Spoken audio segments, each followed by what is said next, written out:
আমরা তো এখন 25 থেকে 30 বছর থাকবো। আমরা এত তাড়াতাড়ি আমরা যাবার নয়, কারণ আমরা এমন কাজ করব আপনারা আমাদেরকে ছাড়া বাঁচতে পারবেন না। সুতরাং সব হবে, রয়ে সয়ে হবে। প্রত্যেক সোমবার বা প্রত্যেক 15 দিনে আমাদের ক্যাবিনেট মিটিং হবে। মাননীয় মুখ্যমন্ত্রী অত্যন্ত ডাইনামিক একজন মুখ্যমন্ত্রী, এই জন্য he is a team leader. সুতরাং কোনো আজকে আপনার আশা মতো হয়তো কিছু আপনি শুনতে পাননি, কোনো মন খারাপের বিষয় নেই। সব কিছু হবে, ধীরে সুস্থে হবে। এই জেলা এই রাজ্য থেকে কিন্তু এখন পর্যন্ত সংবাদ মাধ্যমের জন্য কোনো কিছু করা হয়নি। এখন পর্যন্ত পেনশন 1000 টাকা বছরে। এই যে প্রান্তিক এলাকার সাংবাদিক যারা কাজ করে গণতন্ত্রের চতুর্থ স্তম্ভ, তাদের জন্য কি আলাদা কোনো ভাবনা, মানে ওরা কি ইমপ্লিমেন্ট কিছু করার কোনো কিছু করা? দেখুন, সবার বিষয়ে মাননীয় মুখ্যমন্ত্রী ভাবছেন, এবং আগের মুখ্যমন্ত্রী খুব মানবিক বলতেন, কিন্তু আমি জানি না কতটা উনি মানবিক ছিলেন। আমরা মানবিক মুখ্যমন্ত্রী বলি না, কিন্তু আমি জানি যে ওনার অ্যাকশন ইট স্পিক্স মোর দ্যান ওয়ার্ডস। তো ভরসা রাখুন। শুধু আপনারা কেন, প্রত্যেকটা স্তরের মানুষ, প্রত্যেকটা প্রফেশনের মানুষ, প্রত্যেকটা মানুষের জন্যই কিন্তু আমরা ভাবছি। একটু সময় দিন। মাননীয় প্রধানমন্ত্রী বলেছেন না, ভয় আউট ভরসা ইন। আপনাদের কাছে শুধু ভরসাটাই চাই, একটু ভরসা করুন। দেখুন, আসলে 15 বছর ধরে এই তৃণমূল সরকার এত দুর্নীতি করে গেছে, প্রতিটা জায়গা থেকে টাকা চুরি করেছে, এবং হাসপাতালের খাবার যারা দিচ্ছে সেখান থেকেও কাটমানি পৌঁছেছে তৃণমূল নেতার বাড়িতে। সুতরাং দেখুন, ওভারনাইট কোনো কিছু ঠিক হবে না, আস্তে আস্তে ঠিক হবে। আমি সেদিনকে একটু রেগেই গেছিলাম এত ময়লা দেখে, কিন্তু আমার পরে মনে হয়েছিল যে যাকে বকাবকি করলাম ডেপুটি সুপার, তাকেও বোধহয় আমার এতটা বকাবকি করা উচিত হয়নি। আমার একটু খারাপই লাগছিল। তো ঠিক আছে, আমরা টিম ওয়ার্ক করে সব একসাথে হই হই করে কাজ করব, কাউকে দোষ দেবার কিছু নেই। সবার যাতে ভালো হয়, সব কিছু যাতে ঠিক হয়, দোষ দিয়ে হবে না, বুঝলেন, বকাবকি করেও হবে না, সিস্টেমটাকে বদলাতে হবে।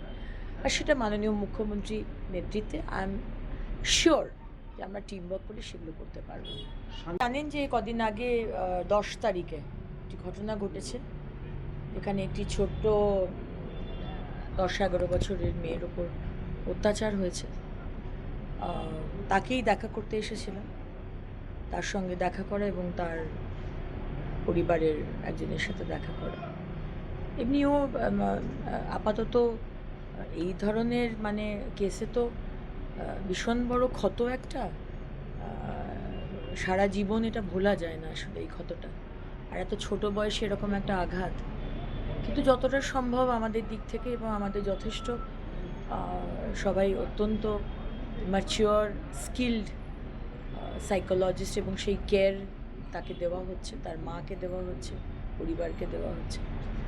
এখনও যে ঘটনাটি ঘটিয়েছে তাকে এখনও ধরা হয়নি, বাট পুলিশের তরফ থেকে আমি অ্যাসিওরেন্স পেয়েছি যে খুব শীঘ্রই, গতকালও তাকে ধরতে ধরতে ফসকে গেছে, খুব তাড়াতাড়ি আমরা ধরব।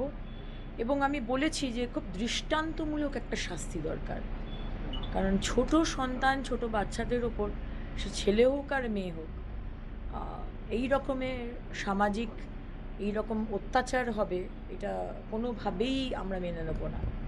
সুতরাং এটা আমরা দেখে নিচ্ছি, এবং আগামী দিনেও আমি বলেছি, প্রিভিয়াস ইয়ার্সে আমরা দেখেছিলাম যেখানে আমিও আন্দোলনের সাথে জড়িত ছিলাম, ঘটনা ঘটেছে, এফআইআর হয়নি, ধামাচাপা দেওয়ার চেষ্টা হয়েছে, বা সেই একটা খুব সেন্সিটিভ ইস্যু, তো মানে সেইভাবে ভিকটিমকে দেখতে হবে, সেইটা যেন সব রকমভাবে হয়।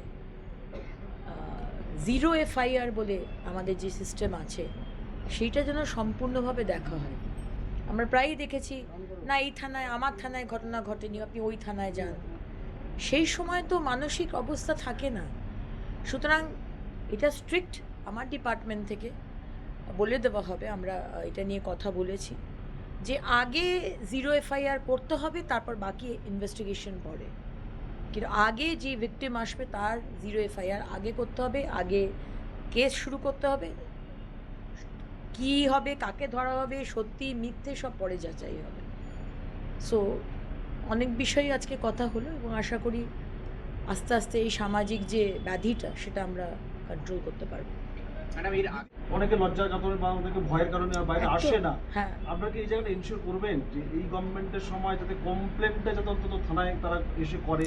সেটাই চেষ্টা help করছি। একটা আমাদের সংকল্পপত্রের আপনারা জানেন যে প্রত্যেক থানাতে মহিলা হেল্প ডেস্ক থাকবে। আমি চাইবো মহিলা হেল্প ডেস্ক মহিলাই যাতে অফিসার থাকে, কারণ অনেক বিষয়ে মহিলাকেই বলতে কমফোর্টেবল হবে, সেখানে কোনো পুরুষকে বলতে কমফোর্টেবল হবে না এবং পুরুষের তরফ থেকেও সেই সমবেদনা বা সেই আন্ডারস্ট্যান্ডিংটা অনেক সময় আমরা দেখি নেই।